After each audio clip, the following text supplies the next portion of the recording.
Oih! Nii, tere publik! Täna on taas minuga jõudnud stuudiosse Kadi ja täna me hakkame Kadiga rääkima ekraanidest. Nii, Kadi, mis sul oleks kohe alustuseks öelda? Ma olin ausalt praegu nagu täiesti sõnatu. Enne kui me hakkasime filmi, me ütlesime, et nutikellad, kõik asjad nagu ära, eks ju, et keskendume, mida me teeme. Ja esimene asi, mida ta teeb, on lihtsalt istub oma telefonis ja scrollib. Ma olen hetkel nagu täiesti sõnatu, et see ei olnud see, millega me pidime alustama. Aga, no ausalt.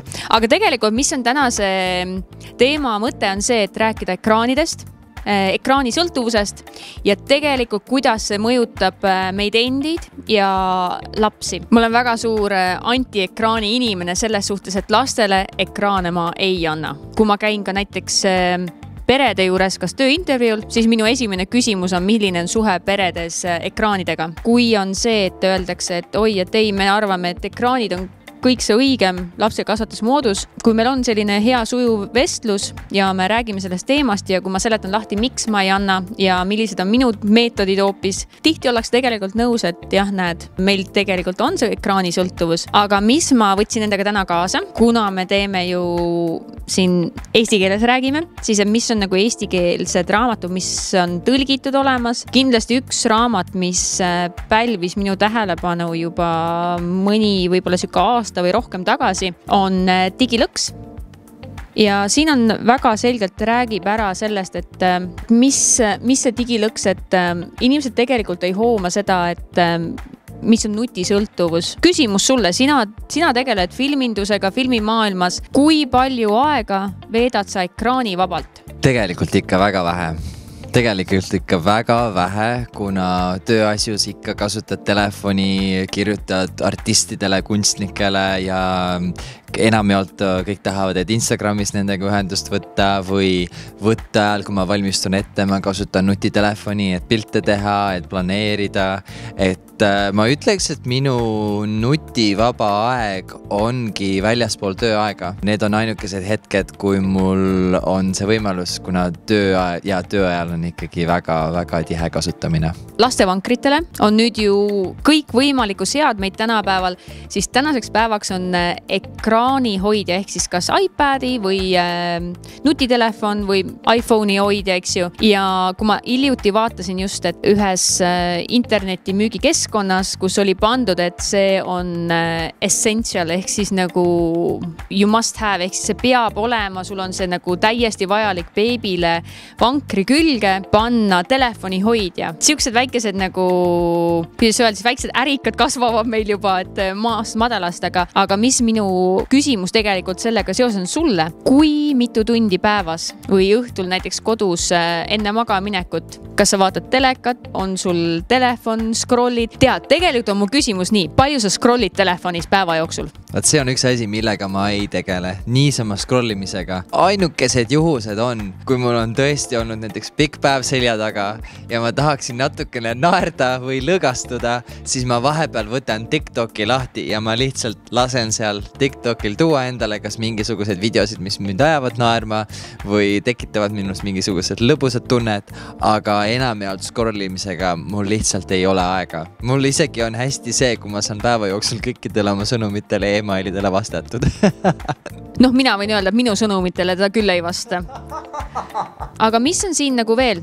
Teine raamat, mida ma veel nägin, mis on eesti keelde tõlgitud, on tähelepanekuid närvilise planeedi kohta. Matt Haig on väga hästi kirjutanud sellest, et kuidas tegelikult ekraanid teda mõjutasid, suhteid ja kui tal naine küsis kodus, et mida sa teed, et sa scrollid, ei, ma vastan kirjadele, siis ilmselgelt tegelikult inimesed väga palju aega veedavad oma seadmetes, mitte praktiliselt seda aega kasutas. Ehk siis tegelikult, kui näiteks kontoris vaadatakse üle, et palju inimene tegelikult tööle aega kulutab, palju ta tegelikult teeb mingi kõrvaltegevusi, siis see number on nagu väga suur. Näiteks laste puhul on veel see teema, et telefonid teismelistel, kui ei ole kodus reegleid, võetakse magamistuppa ja õhtul, kui sina arvad, et lapsed magavad, siis tegelikult saadetakse seal üle mitmesaja sõnumi ja siis hommikul imestatakse, et lapsed on väsinud, koolis antakse liiga palju õppida ja kõike muud, eks ju, siis tegelikult mina ütlen ausalt, et minu kasvandikud on kasvanud ekraanivabalt. Me teeme kõiksuid asju koos,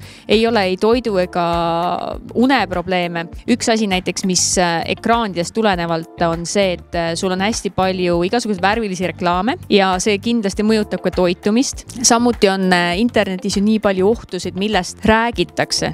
Kui tihti sa loed jälle, keegi sai mingi e-maili, kus öelda, kliki sellele ja tegelikult on see, et su pangakonto tehti tühjaks. Inimesed imestavad, et näiteks netikius. Samamoodi internetis toimub, et netikius või igasuguseid perverte. YouTube näiteks, laste YouTube ja väga palju vanemad, et ei, minu laps on olnud laste YouTube'is. Ütlen ausalt, kui sa lähed YouTube'i, et panna video üles, siis sa saad valida, kas see on täiskasvanutele või lastele. Aga seda tegelikult mitte keegi kontrolli, kas see on tegelikult lastele või mitte. Ja seal on nagu hästi palju seda interneti vägivalda ja kõike muud. Aga näiteks selles digilõksus, minu üks suur lemmikraamat, Kaire Talviste on kirjutanud selle raamatu. Minu soovitus on alati, et kui vanemad tahavad, et lastel oleks ligipääs arvutile, ekraanidele, siis et see oleks elutoas. Ühtegi asja ei vii magamistuppa. Hästi palju on praegu ka seda teemat öeldakse, et lapsed ütlevad, et teismeline, kui vanemad anna oma telefoni, ma tahan näha, mis seal toimub. Siis vastus ütleb, et ma võin su vastu politseisse avalduse teha ja kõik muud, siis ma ütlen, et tead, mine ja tee see avaldus. Olgem reaalsed, kui su laps ei taha sulle telefoni näidata, siis järelikult seal on midagi. Minu jaoks on see nagu selline red flag. Ehk siis mina kindlasti keskenduks sellele teemale rohkem. Muidugi on ju see, et ma saan aru, vanemad on väsinud. Sa leiad, et see on ainus moodus saada nii-öelda natuke vaba aega oma lapsest. Siis vaata, mida nad vaatavad. Mis asi see on? Mulle on tihti öeldakse, et aga kui ma ütlen, et pange eestikeelne, sest lapsed on keelelise arengu osas on hästi palju mahajäävust. Kui sa tahad eriala vahetada, siis logopeediks, sest logopeedidel saab tulevikus nii palju tööd olema või on juba praegu. Mina näen, et see on nagu väga hea karjäär hetkel. Aga kui vaadata, et kuidas mõjutavad need ekraanid ja internet keeleliselt, siis lastel on keeleliselt mahajäävust, ei räägita korrektselt, hääldamised, kõik muud asjad, aga ka see, et ei osata suhelda.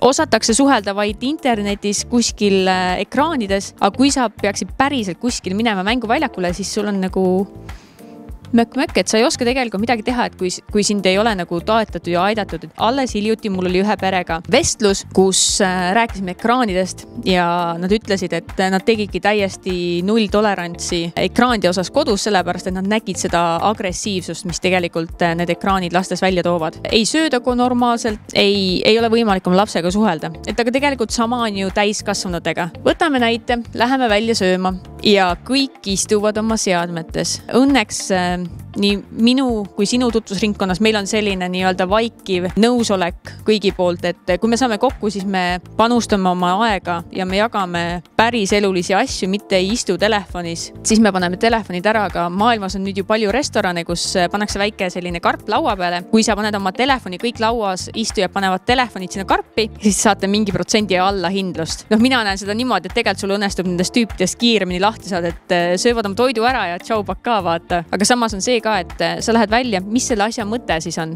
Et sa lähed sööma ja siis scrollid oma telefonis. Kindlasti ma arvan, et siin on see teema on selline, mis see kütab mus nii palju kirge ja tegelikult esimest korda ja ma rääksin sellel ekraani teemal avalikult, see oli ikka väga palju aastaid tagasi ja see oli see sama perekond, kes andis intervjuu.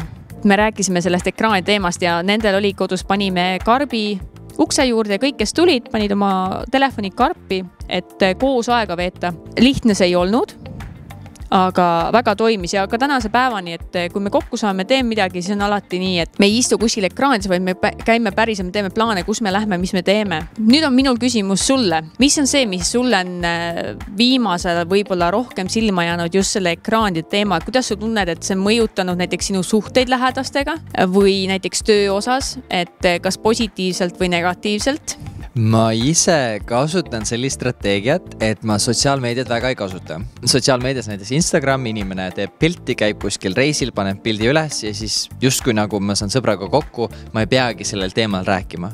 Aga minul on just vastupidi. Ma ei tahagi internetis nagu saada seda teavet, ma tahan inimese käest kuulda tema oma enda suust seda. Hea näide, just sain meie ühiste sõpradega Riiko Mariga kokku Eestimaal. Pärast seda, kui nad aasta aega on reisinud, ütlesin ka, et tead, ma olen ausalt, ütlen teile kohe, ma ei ole väga jälginud teie sotsiaalmeediat, aga seda just sellepärast, et minule tegelikult see ei anna eriti midagi. Minule annab see rohkem, kui ma saan inimesega rääkida, ma saan inimese enda suust kuulda, kuidas tal oli see. Ma märkan seda, et minu ümber on inimesi, kes on tõesti, ma paneks nad kategooriasse nutisõltuvuses. Ja minu ümber on ka inimesi, kes selles ei ole, nagu näiteks ka sina, eks ole, on ju. Ma olen tähendanud seda, et need inimesed, kellele ma märkan, et neil on seda sõltuvus natukene esindanud, siis ma tunnen, et ma olen nendest kaugenenud ka nagu.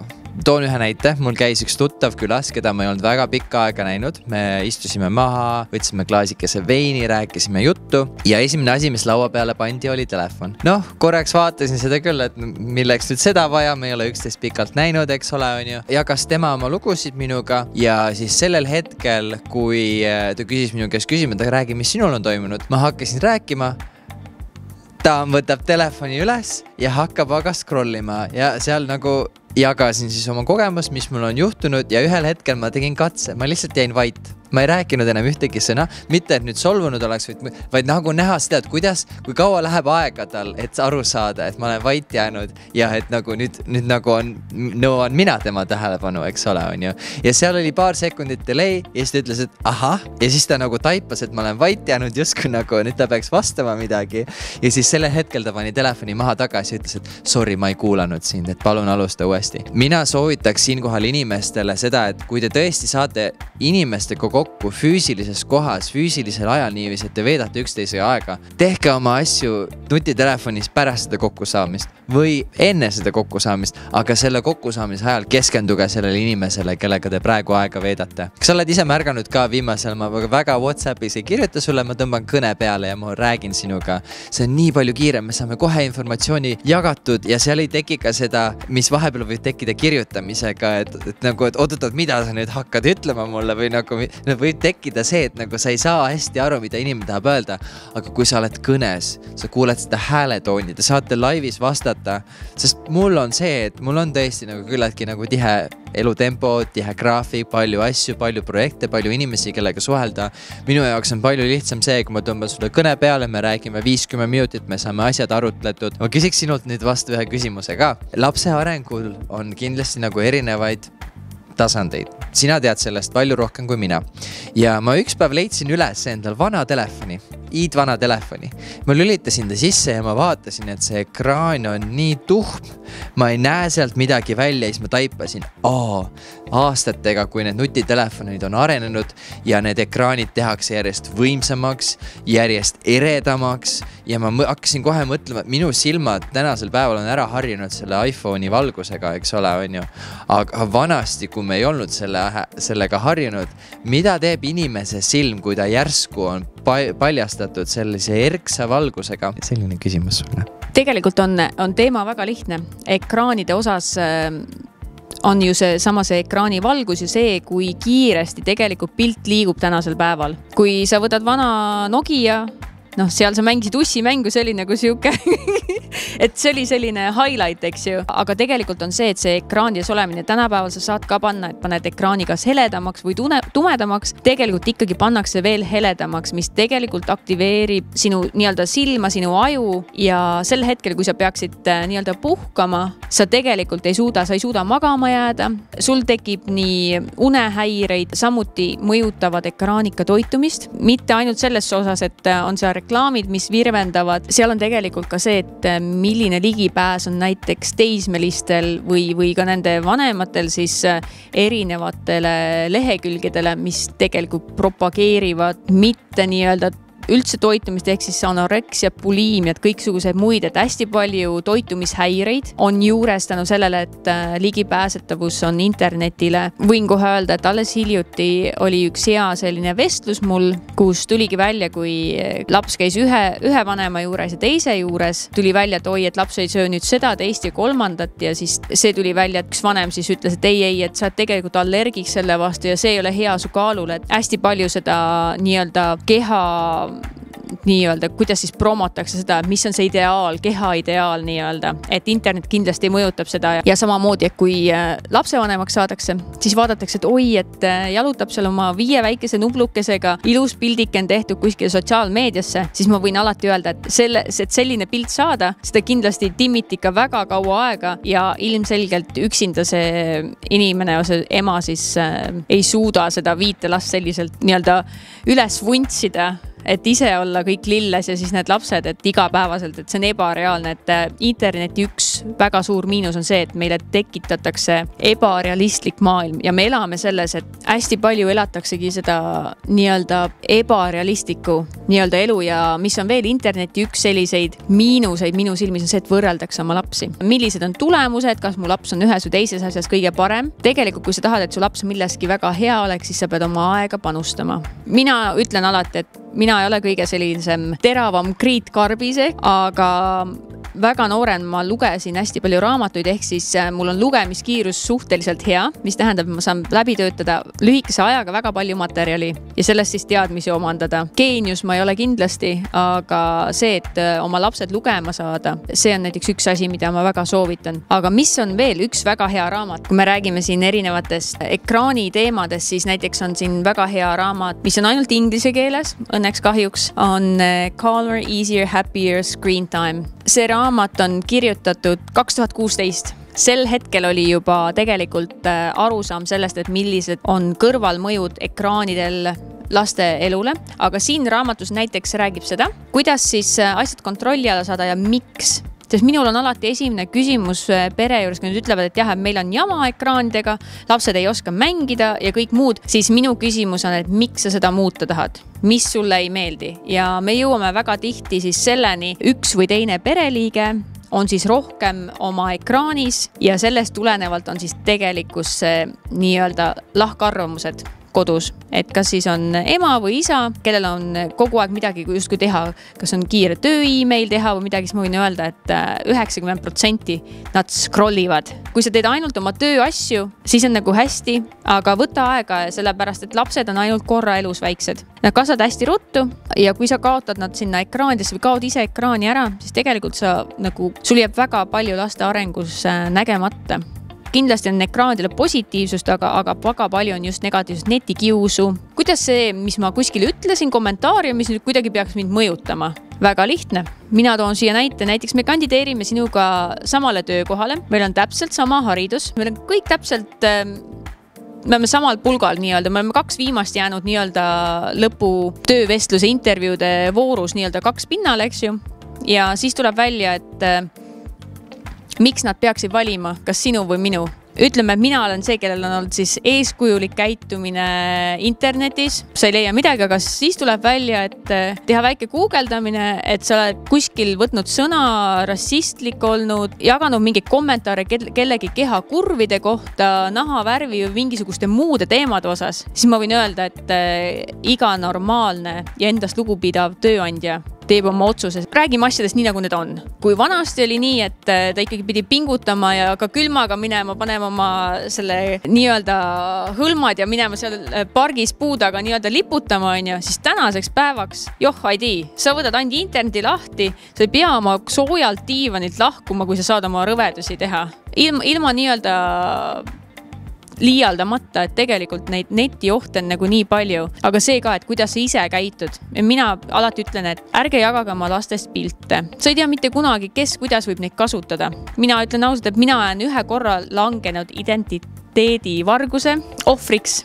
Et õnneks see sai küll lahendatud, aga alati see jääb mul nagu kuklasse, et ma ei tea, kas kuskilt võib mingi jama välja tulla. Sa ei tea seda tegelikult mitte midagi, mitte kunagi. Et seepärast ma alati ütlen, et vähem on rohkem, jagage vähem saate kokku, jagage oma emotsioone, oma kogemusi ja ütlen ausalt, et kui ma näengi, et keegi on jälle kuskil mingisuguse pildid pannud, jah, tore on ju, sa saad selle like'i, aga mis sa edasi teed? See like ei anna sulle tegelikult, see annab selles hetkes, vaata, jaa, mul on 59 like'i sellele pildile, aga edasi, mis sa sellega teed? Sul oli see hetke nii-öelda nagu, kuidas siis öelda, selline põnevus või selline adrenaliin oli, et näed, et kõik umbes vaatavad ja like'ivad, aga need on täpselt kamp samasuguseid. Muidugi, selles suhtes on nagu lahe jälle, et kui ma näen sõpru, kes reisivad, käivad üle maailma kuskil ja vot see on väga lahe, et kui on tehtud pildid ja jagatud seda nii-öelda, aga kui me kokku saame, siis me ikkagi räägime veel ja vaatame neid pilte. Et ma näiteks ei näe põhjust, kui inimesed hakkavad ennast internetis välja elama, kui kirjutatakse oma emotsioone, ma ei tea, mis iganes asjast ala, et kodused probleemid oma kaasladega, siis seda juba lahatakse kuskil interneti avarustes.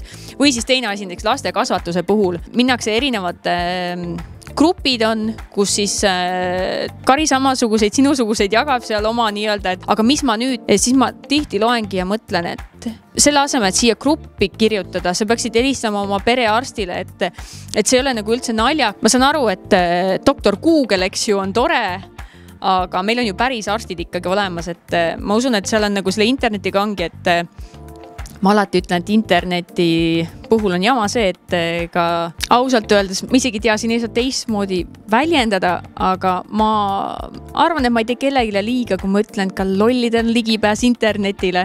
Ausõna, ma ei oska seda kuidagi teistmoodi öelda, et tihti inimesed lihtsalt ütlevadki seda, mis sülg suhu toob. Ja me näeme tegelikult poliitikas ka ju. Nii palju jamasid oleks olemata, kui ei läheks kohe ja hakkaks kuskile kirjutama ja midagi. Nii mõnigi inimene ilmselt oleks palju kauem oma positsioonil, kui oleks jätnud mõne rumaluse ütlemata. Et internetis jah, ma arvan, et probleem ongi selles, et kõigil on sinna ligipääs.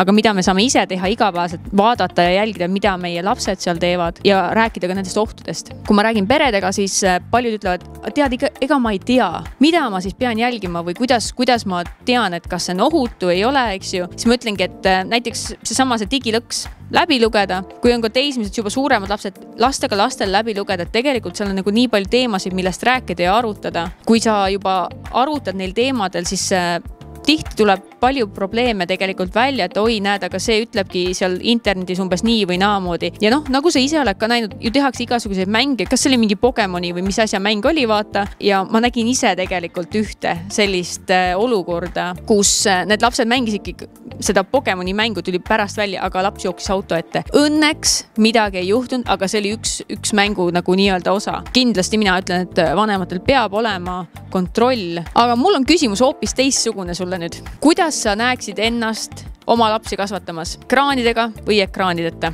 ja mis põhjusel? Ma ei tea, kas ma olen võib-olla old school, vanakooli inimene, aga mina kasvasin üles looduses metsade vahel, talus, kasvatamas kartulit, minnes metsa seenele, vaarikaid korjamas. Mina kasvataks oma lapsi kindlasti ekraanivabalt teatud vanuseni ja teatud vanuses ma hakkaks siis neid nagu vaikselt sisse tooma, et ta ikkagi oskaks neid kasutada. Ma arvan, et seda ikkagi väga palju hiljem.